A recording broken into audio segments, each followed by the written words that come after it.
Nothing is sometimes more enjoyable than cuddling up on your couch, thoroughly enjoying fear.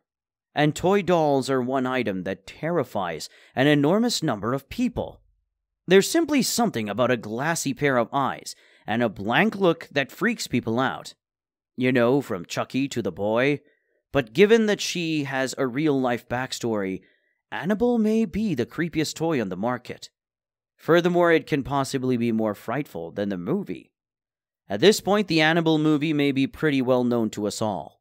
The 2013 thriller, The Conjuring, starts out with a terrifying true tale. An unlucky nursing student received a porcelain doll, only it quickly started acting strangely. Then it turned extremely frightful. There are, however, a number of very significant deviations from the true story that served as the movie's inspiration. First of all, Annabelle was not at all like the haunting doll from The Conjuring. Actually, it was this. This adorable little rag doll seems to be harmless, right? As I've already stated, it doesn't resemble the one from the movie at all, which I've never wanted to keep inside my house. Actually, I could understand wanting to buy the scruffy Annabelle, which is exactly how everything began back in 1970, when as a gift for turning 28, a woman gave her daughter, Deidre or Donna, a doll called Anne. I guess this old commercial served as her inspiration.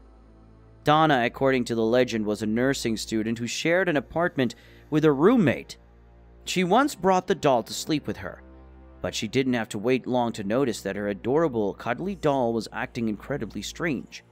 She initially discovered it scattered about her bed in various locations. Then it began to appear in locations entirely different from those in which she had left it. When Donna began bringing it to breakfast, she and her roommate witnessed it raising its arms by itself. The nurses believed that the doll had a spirit inside of it since they found everything to be more fascinating than terrifying. To communicate with the medium, they made contact with it. They conducted a seance, and the ghost genuinely communicated with them.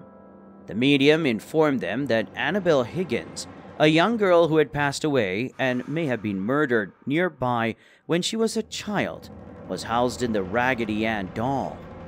Annabelle's spirit was lonely, and she felt the two nurses' care. She then stayed inside the doll. She questioned whether they would welcome her into their home. The two nurses instantly agreed to let Annabelle hang out with them because they were both compassionate individuals. Instead, they welcomed Annabelle and gave her the respect she deserved. Even clothing and jewelry were provided for her to wear. Sweet Annabelle was ready to reveal her true colors, and they were all wrong about her. Around the doll, more strange events started to occur. The nurses began to hear knocking noises. Their rooms would become chilly for no apparent reason, and they heard eerie whispers that they just couldn't put their finger on. The two nurses returned home that evening, their duties having ended simultaneously, to discover Annabelle waiting in the hallway. Like she was anticipating them. Keep in mind that the doll is quite floppy and has very soft legs. It was completely hard for them to get her to strike that standing position once more. They were instructed to get rid of the Annabelle doll by one of the students' fiancés. Even worse, he suggested burning her. That was a fantastic concept, but I believe that stating it in front of her was a great mistake. He had a horrible dream that night in which Annabelle flew directly over him and then attempted to strangle him. When he woke up, terrified by this nightmare, he threw Annabelle across the room and yelled at her. On his body, 7 large scratches erupted out of nowhere. Not only that, but the nurses started receiving ominous notes written on parchment paper. The strangest thing was that nobody had parchment paper. Testing the door seemed to show that there were no intruders in the flat despite their efforts to determine if anyone was breaking in. This was entirely their new roommate's fault. Annabelle. When they saw little traces of what appeared to be blood on Annabelle's hands and body, that was the final straw. It was time to enlist assistance, so they sought advice at their neighborhood Catholic church. However, their priest was acquainted with some experts in the paranormal who could finally put this to rest. You remember that adorable married couple from the Conjuring movie, right? The New England Society for Psychic Research was established in 1952 by Ed and Lorraine Warren. They earned a living by assisting people with ghosts and other issues. They reportedly looked into more than 10,000 purported hauntings and demonic possessions over the course of the following 40 years. Thus, in the 1970s and 1980s, this was the number to dial. If there was a ghost in your toy box, attic, or basement, the Raggedy Ann version of Annabelle would be their first significant case in 1971. And that was the beginning of an adventure which we'll never forget, a supernatural adventure. When we went into the house that day, we didn't realize that it was diabolically infested. In order to find out if the student nurses could assist with Annabelle's bad behavior, they interviewed them. But when the Warrens learned that the nurses were treating Annabelle like a real person, they were shocked, considering that they were quite aware of who she actually was. Something that is absolutely terrifying. So, what could they possibly do to put an end to such evil? It appears that an exorcism was required. The ceremony is incredibly dangerous. Fortunately, Ed Warren was the only member of the Catholic Church permitted to carry out that ritual. The Warrens got rid of Annabelle's evil presence by cleaning the house, the nurses, and their partners. However, the doll was far too strong to be left laying around. When the Warrens consented to take Annabelle back to their home for safekeeping, Deidre must have been so relieved. She also made the Warrens' return trip unpleasant, and it seems that there were numerous breakdowns along the way. I believe we are all aware of the blame. Until they sprayed Annabelle with holy water, nothing stopped. However, the creepiness persisted even after they managed to move Annabelle into her new house. According to Ed, he saw the doll float next to his desk, so they kept her in a different area of their home. However, Annabelle wasn't finished yet. Even the priests weren't protected. The pastor, who was friends with the Warrens, once gave them a ride in his brand new automobile. Later, he requested to see Annabelle the doll. He grabbed her up and hurled her across the room after giving her a quick glance. The priest allegedly stated that God is more stronger than the devil, but it didn't stop Annabelle from playing pranks on them. A few hours later, the priest was driving home when he was involved in a serious accident. He had more luck than most in a different tale. Annabelle had been taken by a homicide detective who had undoubtedly witnessed some incredibly heinous things in his career, while Ed Warren was absent from the room. Uncertain of what she did to the man, he was too traumatized to talk about it. In fact, they stored every cursed item from their case files in their eye museum, a safe place for nightmares, just like Annabelle.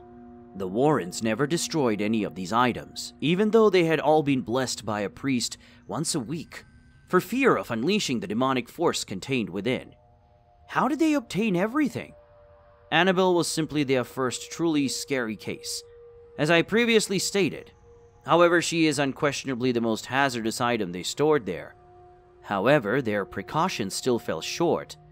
The most unsettling Annabelle tale involves a group of college students who went to the museum. One pupil challenged the Annabelle doll to slash him in jest. This was a really awful decision. He and his girlfriend were kicked out from the museum by Ed Warren, and they left on their motorcycle. Less than 3 hours later, the boy was dead. She claimed that as he was laughing at the doll, he struck a tree head-on and instantly died. The girlfriend lived, although she spent a year in the hospital. This just seems to support the Warrens' advice not to challenge the devil.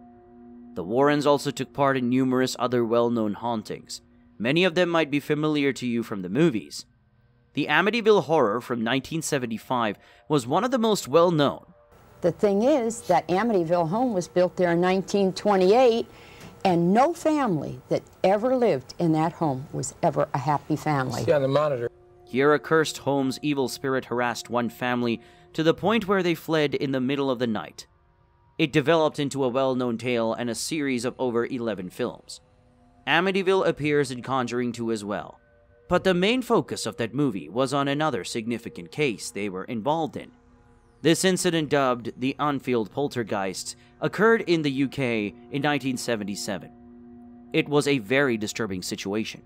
Even though the Warrens weren't quite as involved as the movie tried to imply, the Hodgson family experienced it in a completely ordinary Enfield, near London Street.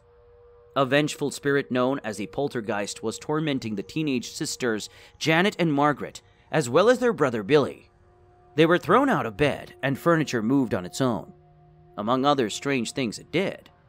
The family was plagued by ominous voices and loud hammering on the walls. Additionally unsettling, the little girl occasionally were possessed. They would later come to understand that an elderly man named Bill Wilkins was the source of the unsettling voice. Bill reportedly added, "I had a hemorrhage, fell asleep, and died in a chair in the downstairs corner." While the family was undoubtedly all sound sleeping, other investigators claimed to have seen Janet floating and being the target of toys and shoes being flung at them.